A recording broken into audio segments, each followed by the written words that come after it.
সেটা বলবে আইন আদালত। কিন্তু এই বাঁ দিকের ছেলেটার কীর্তিটা দেখাবো। দেখুন তো এই ছবিটা, বিভিন্ন জিনিস রান্না হচ্ছে, মোগলাই, এগরোল, চাউমিন, চা, কফি। এটা হলো একটা ক্যাফে। নামটা দেখুন, শিক্ষিত বেকারের ক্যাফে। কেন জানেন? এই ছেলেটি গোল্ড মেডেলিস্ট, এই ছেলেটি খুব মেধাবী, এই ছেলেটি নেট সেট পাশ করেছেন। যখন চাকরি বিক্রি হচ্ছে, যখন চাকরি কিনে অনেকে চাকরি করছেন, এই ছেলেটি কোনো চাকরি পায়নি। কথা বলবো প্রতিনিধি আমার সঙ্গে আছেন অনিরুদ্ধ। অনিরুদ্ধ, যখন চাকরি বিক্রি হচ্ছে, চাকরি কেনা হচ্ছে, স্কুলে স্কুলে কোট আনকোট অযোগ্যরা চাকরি করছেন, তখন এই ছেলেটি চাকরি পায়নি। কত চেষ্টা করেছেন, আর শেষে এই শিক্ষিত বেকার কাফে খুলতে হলো। একদমই দেখো অয়নদা, ঠাকুরনগরের বাসিন্দা রাজু মণ্ডল, সে শিক্ষিত বেকারের ক্যাফে খুলেছে চাঁদপাড়া স্টেশন পার্শ্বস্থ একটি জায়গায়।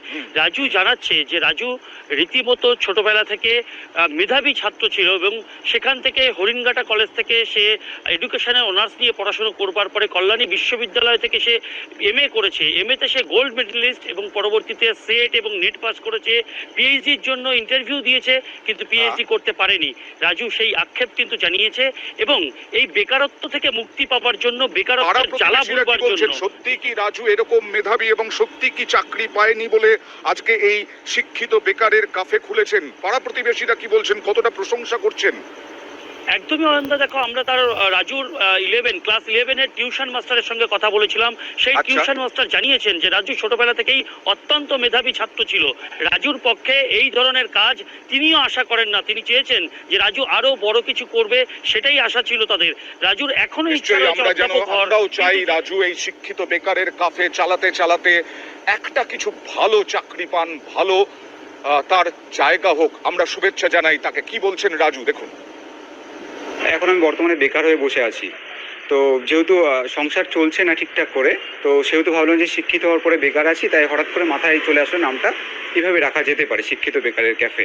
আমার কোয়ালিফিকেশন বলতে আমি গ্রাজুয়েশন পাস করেছি, তারপরে এমএ করেছি।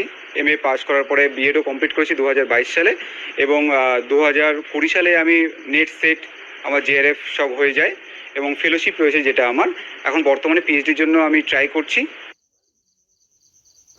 ওর স্বপ্ন ছিল কলেজে প্রফেসর, একদম বাস্তবে, এবং আমি ধরেই নিয়েছিলাম কলেজ সব প্রফেসর হবেই। ও কল্যাণী ইউনিভার্সিটির first class pass, university topper, এবং ওই আমার একমাত্র ছাত্র যে প্রথম একবার নেট পরীক্ষাতে একবার নেট পাস, এবং কলেজ সার্ভিস প্রথম পরীক্ষা college service commission pass, interview দিয়ে বসে আছে।